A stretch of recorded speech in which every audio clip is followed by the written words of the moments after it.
Okay, well, this is the Juneau Gastineau Rotary Club on February 4th. And after a big snow day yesterday, we're pleased to welcome Dave Scanlon from Eaglecrest, who's going to update us on everything that's going on up the mountain and get us inspired to be involved with that and enjoy. So Dave, you can go ahead and share your screen if you like, and go ahead and take it away. Perfect. Thanks so much for the introduction, Amy, and thank you everyone for having me back to talk to you guys and update you on everything happening now at the mountain and some of our thoughts for the future, as obviously we're in a much different world now than last time I came in and talked with you guys. So I'm going to try to share my screen here, see if I can be technically savvy. Looks good. You guys seeing that okay? Yep. Okay, perfect. So I'll kick off, we'll talk about this winter season. As I said, we didn't know what to expect coming into this winter. After having to close early last year because of COVID, we didn't know what this season was going to look like. And, thankfully, COVID has been good to the mountain without many other recreational opportunities around Juneau because of COVID. Everybody wants to be outside. Everybody's cooped up. Everybody wants to go out and have some fun. So that's led us to a record number of seasons passes, and our other products, our 5-visit passes and our flex passes, really record numbers going back 9 or 10 years. So it's been great to have this opportunity to re-engage with new users and get old users that might not have frequented the mountain in the last couple of years to come back up to the mountain. We were really thankful to have such cold, dry weather in the end of November. We, as a lot of you know, we've done a lot of improvements to our snowmaking system and had the most successful 2-week period of snowmaking that we've ever had on the mountain. We accomplished almost 90% of our snowmaking goals, in that month of November. Unfortunately, December came, we got a bunch of rain, but our snowmaking held strong, thankfully. So, and our temperatures were decent, through the rains at the bottom, we were getting snow at the top of the mountain. So really set us up with a fantastic natural snow base on the top of the mountain. And our COVID plans this year was running black bear every day that we're open. And so that natural snow helped us to make that possible. And that's been fantastic. We're really spreading crowds out along all across the mountain. Kind of a fun fact as well, due to all of our natural snow on the top of the mountain, we actually have gotten some really fun national press. Some of the big famous ski blogs that get tons of readership across the country. We've been ranked in the top 10 deepest snowpacks in North America. So we've had Eaglecrest on the map with the big names, Jackson Hole and Crystal Mountain and all these big mountains. We'd kind of laugh because the new post would come out with Eaglecrest, top 10 deepest snowpack, because it's raining at the base of the mountain, but that's okay. It got Juneau and Eaglecrest some really great publicity.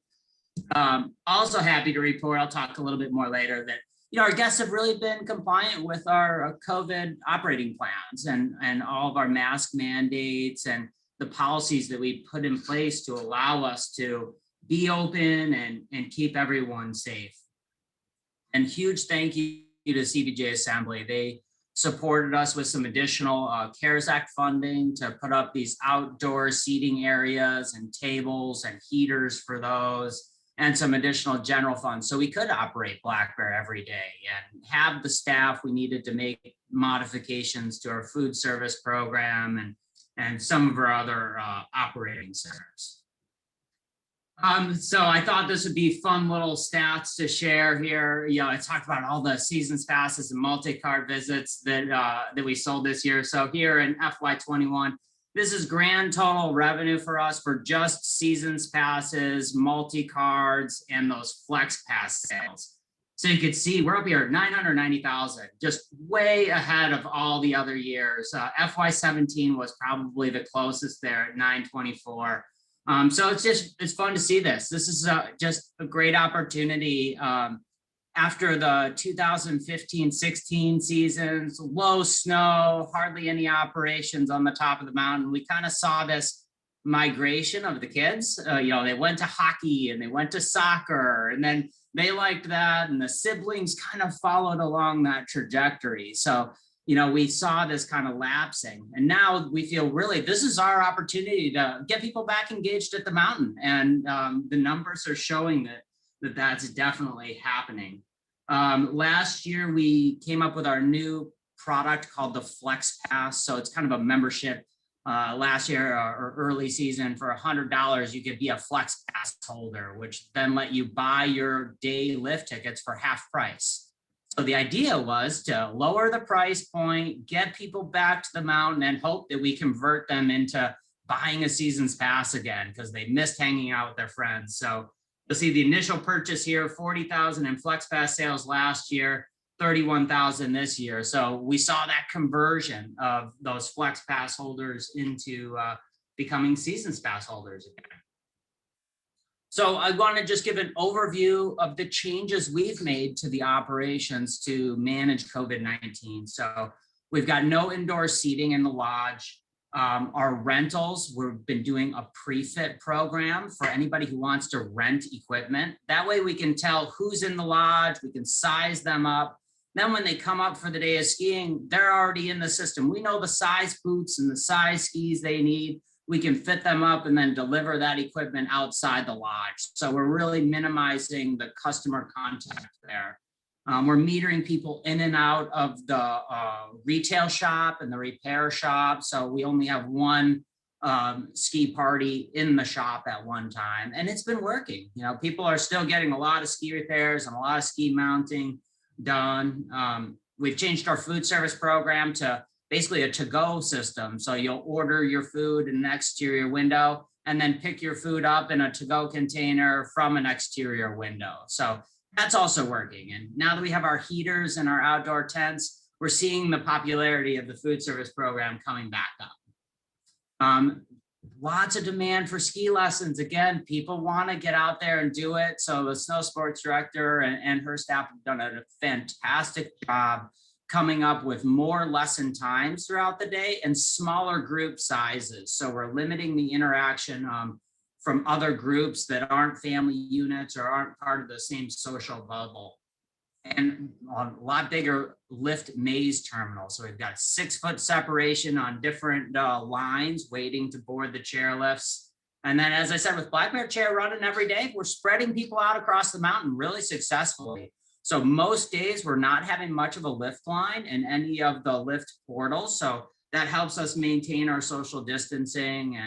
And then obviously a mask mandate whenever you're not actively skiing and riding is our verbiage that we're using. So if you're skiing or snowboarding down the mountain, you can have your face open. As soon as you pull up to the lift terminals or the ski racks, face mask is mandatory. And we've had really good compliance on that. So it's been really great to see the community coming together and everybody understanding that importance. Some other staffing and overall performance in the summertime or year round, we employ usually 9 to 10 people are year round full-time benefited employees that help us do all of our summer maintenance and everything else. In the winter, we swell to around 130 staff members, a lot of part-time instructors, and of course, all of your lift operators, ski patrol and whatnot. One other benefit, I guess, or outcome from COVID is we've seen some ski industry specific positions we've been able to recruit for as people are kind of making different life decisions because of COVID. So we've added some new ski patrol to our employment roles, which has been a really hard position to fill and very ski industry specific. Also have added some great experience in the rental shop and other areas that really are ski industry specific, which is tough in Juneau. We don't have a neighboring ski area to find or recruit staff from. As I said, fewer indoor activities, people are coming to the mountain and really driving some strong revenue. By the third week in January, we had already matched our revenue for the entire season last year. So It's we're all cheering. It's been nice to be on that side of the spectrum. So obviously, I've talked to you guys a couple times about our summer plans, and oh my gosh, the world changed. We thought we had a great recipe, and as we all know, with the loss of the cruise season, just all the dynamics with COVID, it really forced us to revisit the nature of our plans, the activities we're envisioning, the driving force behind it. We clearly know that there's still a very real opportunity for Eaglecrest to have a year-round operation. So want to just talk about some of those factors that came up as we really tried to step back and look at this with fresh new eyes. So some of the feedback that we got having all of our meetings and doing our surveys were there was a certain percentage of Eaglecrest users and Juneauites that were slightly turned off. I labeled the Vegas style attractions, the mountain coaster, and some of the more mechanized aspects.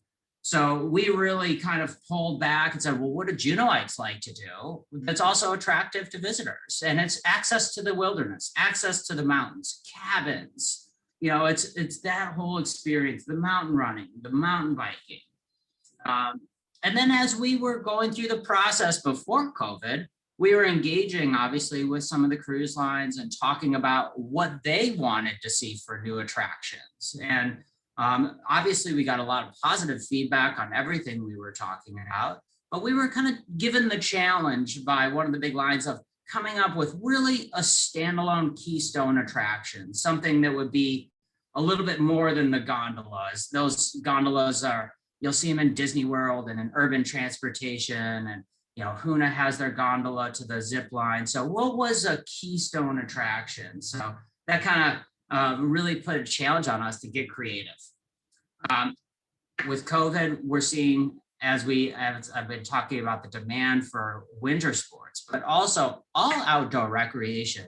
We heard from around the country, campgrounds were overflowing, trailheads are overflowing. People are just re-engaging in 4-season outdoor recreation, which is great. Juneau is a perfect spot. We've got all that, miles of trails and sea kayaking and fishing and hiking and camping. So that's kind of promoted this big migration from urban centers to these rural communities that have this outdoor recreation assets, and seeing really the largest success in real estate right now is really these master plan communities with green spaces and community gardens and outdoor recreation is really driving a lot of really interesting migration. What was previously nightly rentals in ski communities, people are taking up full-time residence now because they have this new ability to remote work. So I wanted to touch real quick on, as all of you are aware, our economic trends for Juneau, and some things that I think are slightly concerning, as we all know, and the opportunities and how we see Eaglecrest potentially helping. You know, as we know, the cruise industry, we're really dependent on that the Canada's ports to allow the cruising to come back. We're waiting for CDC to give us guidance, and we know the strength that the cruise industry brings to our overall Juneau economy and our tax base. Obviously, I know there's a lot of concern in the community about the continued loss of state jobs and that leading to more migration out of Juneau. And so, you know, the question I always ask is, okay, so what does that mean for us? And what can be our new driving force? And how do we strengthen those two legs of our stool, or come up with a third leg of our economic stool that can really be strong going forward? And so some of the things I've already been talking about, you know, kind of the new mindset of the Eaglecrest Summer Adventure Park is using that as kind of a catalyst for, you know, kind of a legacy park experience where Eaglecrest would be this hub of this amazing trail network that would go throughout Douglas Island. Obviously, we're all, I'm sure, very excited about the funding that Juneau Community Foundation secured to finish improvements on Treadwell Ditch right up to Eaglecrest. And now we've got the Pioneer Road off the backside, and we see Eaglecrest really kind of being this nucleus for this really expansive trail system that could be have a strong appeal to attract independent travelers to Juneau. We've been collaborating recently with JDC. They've had their Choose Juneau campaign. They're coming up with a new campaign to target remote workers to do a short trial period in Juneau for 2 months. You know, a lot of people, they dream of Alaska, but the thoughts of moving is like so many hurdles. So they're trying to kind of concierge service that, come try it for 2 months, experience it. You know, the saying we love at Eaglecrest, we're going to feed them the Kool-Aid, you know, so get them here and show them the joy of Juneau, and hopefully they then want to make that permanent move. So we really see the ability to take advantage of this new trend. Obviously, we know the cruise industry is really valuable, but the more than that, we know our tourism and visitor industry is really the value. So if we can bring visitors here independent from the cruise industry, that just diversifies us and makes us a little more secure as an economic base for that. As I said, really the focus on that natural environment experience, the bike trails, the wilderness cabins and such. I'm gonna run through just a couple slides. We're still focused on that gondola ride. So we could get people in a nice, warm, enclosed environment to the top of the mountain. This is just a picture of a gondola top terminal at Keystone Mountain. Had great opportunity. Huge thanks to Northwind Architects and Sean Boyle. Got some interns this summer to help us envision a Summit Lodge concept. So a couple renderings here of what this amazing Summit Lodge concept we came up with over the summer, with the gondola kind of integrating into the Summit Lodge, which would be kind of the top of our ski area boundary, the top of Heavenly Valley. A little rendering of the floor plan, nice big great hall and wrapping around. So you're really maximizing that view off the backside and to the east side of the mountain. So this is one of my new unique things I stumbled across as I was looking for activities that didn't require a lot of staffing once they're built and would give access to trails in the natural environment. So this is a picture of America's longest freestanding pedestrian suspension bridge. Really amazing. This is down in Gatlinburg, Tennessee. And the draw that they get to this is just amazing. And naturally, I think people are drawn to bridges. You know, you see so many people taking pictures and selfies from scenic bridges. So this just seemed like a really keystone attraction, like I talked about earlier, something really unique that might open up additional trail access beyond Eaglecrest. So see if my mouse can envision my Zoom screen is over top here, but it probably isn't for you. So a quick alignment, the gondola, this base of Hooter chairlift right down here on the bottom of the screen. Our gondola we're envisioning going right up here to the top of Heavenly Valley with our Summit Lodge there. Mid station right here in these big open meadows, which would create the ability to have some wonderful first time ski experience if it's a warm winter, and really open up our boundaries to be able to ski in Heavenly Valley here and some of these other places. So our two suspension bridges we're envisioning will go from Heavenly Valley over onto Hogsback, and from Hogsback over onto the backside of Ben Stewart, which would then open up to the long ridge line that undulates all the way out to Mount Meek and off the backside into West Douglas and the Pioneer Road there. So quick little snapshot. We also see the ability for some beginner trails to go from the mid station back down to the Porcupine beginner area, and some new trails through this area here that's really not being utilized right now. So a way to expand out all of our different terrain pods that we have there. So, so that was my last slide. I'm gonna, I could stop sharing my screen so I could see more people on the screen. And I have a short timeline, so I wanted to run through quick and make sure I had time to answer questions that you guys have, as I'm sure there's many. All right, thank you, Dave. Who has questions? Jill. Jill. I have a question, Dave. This is Jill Matheson. So I actually have two questions. One's not a question, but I heard a newscast on NPR, I think it was last week, in Colorado, that they're having more rescue. I think it was over the summer, they had more rescue opportunities for their expert because as more of the intermediate hikers and that sort of thing went into expert terrain, the experts were kind of going to the trying to find the next thing to get away from people. So that's just one thing I was kind of just thinking, maybe it's more of a comment than anything, as we expand some of that more unexplored territory or rarely explored territory up there, that it was just kind of interesting that it was the expert people that needed to be rescued and not the intermediate. So I guess that's more of a comment than a question. But my other question is, I was not at Eaglecrest last weekend. I was working on a work project, but the weekend before, if you could address the parking situation and if anything improved last weekend over the weekend before, because that was a nightmare. And I just don't want to have people not go because of the parking situation. Yeah, thank you, Jill. I'll speak real quick to your first comment. And this is a very real phenomenon, partly coming out of COVID, is we're seeing record sales in what they call the backcountry touring gear. So since a lot of ski areas shut down early, I mean, this equipment that allows you to hike up the mountain with your skis on your feet or your snowboard on your feet and ski backcountry terrain sold out across the world because everybody still wanted to ski. And so we had this really unique situation evolve where a lot of people that didn't necessarily have the avalanche skills and the other backcountry awareness just wanting to go out there. And then of course, social media popularizes this grandiose adventure. So everybody wants to have the cool Facebook feed and Instagram shots. So yeah, we kind of have this two-pronged thing going on where, you know, because of COVID, people are wanting, as you said, to get away from the crowd, to get out in the wilderness. And so we're working with another group this year to provide more avalanche education, more backcountry awareness. But this is certainly a very real phenomenon.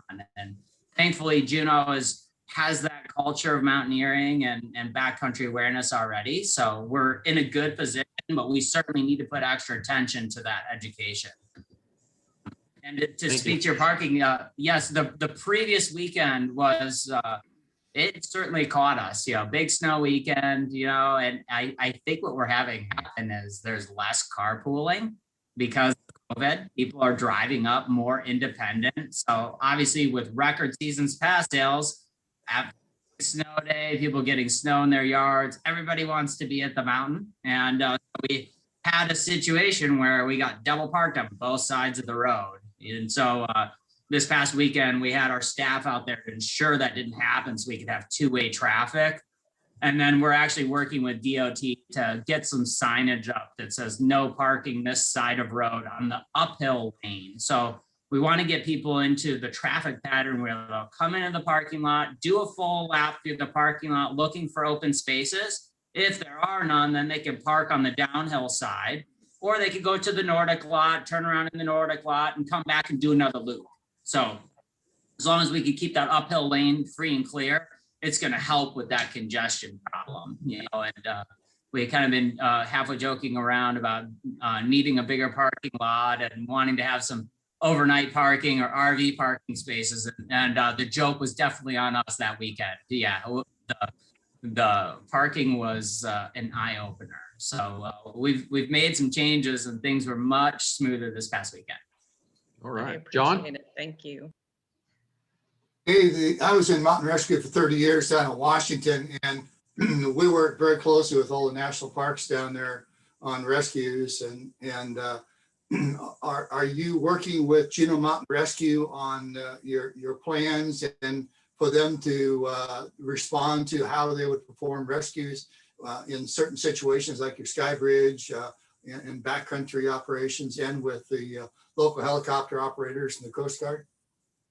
Yeah, thank you for that, John. We, in the early part of the season, we do multiple joint trainings with Juneau Mountain Rescue. This year was a little different because of COVID, but we still hosted a really good joint training sessions. We've got just a really great collaborative relationship with all of them and really value that relationship that our senior ski patrol have built with some of the leaders of Juneau Mountain Rescue. And then continuing to foster that relationship as new members come on board with Juneau Mountain Rescue and making sure those relationships are really strong so we can work efficiently together. And we do have a really good system. We had a false alarm over the weekend. Some folks saw something that was alarming, and the system works well. They deploy quickly, and thankfully it was a non-event, but we do have a really good relationship working with them. Great. Hey, Dave, so I have a question. I'm kind of glad the Las Vegas style ski mountain kind of went by the wayside, but I love the idea of a gondola. The sky bridges are pretty cool too. So what is your estimate on cost? What is how are you going to pay for it? Since you've been talking to the cruise ships, what are their estimates that they could sell this tour for? And yeah. Yeah, thank you for all those questions, Doug. So we're just sinking our teeth back into this because everything has changed so much. We're just trying to get a lay of the land again. I actually have a meeting next week with the city manager and finance director to start putting our minds back into this. A year ago, previous to COVID, Mayor Weldon had created our Eaglecrest Summer Development Task Force with 3 assembly members and 3 of our Eaglecrest board members to really tackle all these questions and what our opportunities to fund this might be and what it might look like. At that point in time, there was definitely some interest in some partnership opportunities from the cruise lines. They're in a much different position right now. So I'm excited to be to the point of re-engaging in that. The gondola is definitely a big price tag number, especially when we talk about having that mid station, which I think is critical for our changing climate and our warm weather, because that would allow you to just ski on the top part of the mountain and then ride the gondola back down the lower part that has a history of getting plagued with rain. So that gondola alone, we're looking at about 18.5 million. The sky bridges aren't cheap either for the first installation cost, but I think it's got some really strong appeal. So those we're looking at around 4 or 5 million a piece. So the overall price tag of the project is still going to be quite large once we get all the utilities and roads and lodges. We're still going to be looking at probably a $30-35 million project. So I'm excited to start looking at different funding opportunities and looking for partnerships and seeing what we can put together. So have you also thought about, you open up, it looks like from your map there that you're almost doubling the size of your mountain. So funding for extra people during the wintertime, also more parking. If you double the size of the mountain and you expect to pay for it, through ski season, if you keep the size of the parking lot the way it is, people aren't going to come. It's kind of like church, it only gets 80% full, and once it gets there, it's done. So if you don't have any parking, how are you gonna tackle this? Well, kind of the unique thing, Doug. Well, 2 fronts. So as I build out my financial models, I'm always building in the additional staffing costs to run a more robust winter operation. And I was looking at ways that we could get to a 7-day-a-week operation. Certainly as part of this, expanded parking is just a given. That would definitely have to be the case. But really the unique thing, if we design this properly, the ability to generate the revenue we need through the summer experience would be more than enough to cover the capital costs for the expanded infrastructure and the additional winter staffing costs without really needing to put more people on the mountain. So for skiers and snowboarders, it's kind of the ultimate dream situation. We can have better infrastructure, better newer lifts, better snowmaking, more terrain, and not really need to share it with many more people because we're generating that revenue from the summer experience. Great, thank you. Brian, did you have your hand up? I did, yeah, thanks. Thanks, Dave. You're doing excellent work up there at Eaglecrest. Yeah, my question is, the city has provided a subsidy to Eaglecrest for many, many years, and I think it's a great investment because it provides us all another option in the winter that wouldn't be accessible otherwise. But I just want to understand, what is the expectation? So if you have a good year, does that mean you get less subsidy next year, or is this a minimum amount that you can count on so that when you have a good year, you have the ability to invest more into Eaglecrest? Or does it just go against you getting less money from the city the next year? How does that work? Oh, that's a great question, Brian. Thanks so much for that. So how we like to build out our budget is building out our budget. So we're getting enough general fund support to make it through a lean snow year or a lean participation year. And we're always making operating adjustments to staffing levels and costs. If we're seeing light participation, light seasons pass sales in the fall, we're making little adjustments so we can really run to our bottom line on the operations. Like this, where revenues are strong and everything's singing along really well, the extra revenues would go into building up our Eaglecrest reserve fund balance. So that way we can weather any shortfalls in the coming years. So we kind of try to walk that middle ground and really try to just manage our budget to the bottom line as we go through the season. Ideally, putting a little into our reserve fund account so we can weather a warm winter with low participation. Okay. Who else? Kim. Dave, I appreciate all the summer activities and work that was done up there. The trail system is greatly improved. I really like that. And the Hilda cabin is fabulous. So I love that aspect too. I haven't seen a lot, and you haven't spoken about cross country at all up there. So what are your thoughts and plans for expanding cross country? Because that's a season that can go longer than the mountain season. So do you have some thoughts about what you're going to do up there for cross country? Great question, Kim. Thanks so much for that. Yeah, I covered a lot of ground and I didn't mean to oversight on that. So last summer when we had the COVID Conservation Corps work crew happening, the Nordic community reached out, and that funding came so quickly that we had to deploy on a really short time frame. We weren't sure it was going to happen. So we put the crew right to work on projects that we already had permitted with the Army Corps of Engineers. And then we started the process to pick up an old permit that had expired, and we expanded on that to do a lot of trail hardening in the lower loop. So those permits were finalized with the Army Corps of Engineers.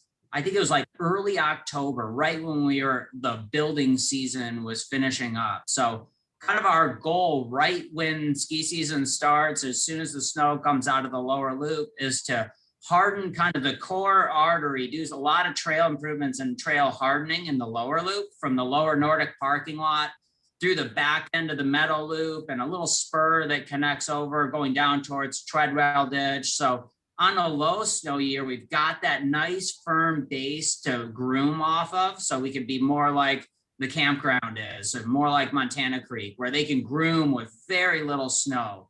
Right now, we just got open water, and my saying is we're grooming over a swamp, which is different than grooming a campground road. So we're really excited to kick that off. We've got a lot of trail kilometers permitted for hardening. I want to be able to tackle half of that this spring before we get into other mountain improvements. Then big picture long-term, with that mid-station at the gondola, it's right at all the open meadows below Cropley Lake there. So fantastic opportunity to ride that gondola up and down and be able to Nordic ski all around those meadows right by Cropley Lake there. So that's kind of a huge win with designing the gondola to have that mid-station right at those meadows. It'd really be great for the Nordic ski community. Great. I think we have time for one more short question. Jill. Have you thought about putting any more cabins in? It's kind of hard to get that Hilda Dam cabin, Yes, definitely. No. So we've started the planning on that actively right now, working again with the Juneau Community Foundation. So we're looking at the the next cabin site being up at Cropley Lake. So we have permits to harden and improve a trail into Cropley Lake. So that's kind of the big piece. So we can get in there to build it. We can get in there to clean and pump out houses and all that stuff. So we've got those permits in hand and hope to start on some of that trail work Ideally, not knowing how things are going to go, we have kind of in the back of our mind that a summer of 22 potential cabin build up there at Cropland. Great. David, thank you very much. Thanks for the snow dance this year. Finally, we got rid of all the rain. Oh my goodness. And thanks for all the work you've done. Thank you, Gino Gastineau, for all you guys have done so far this year. And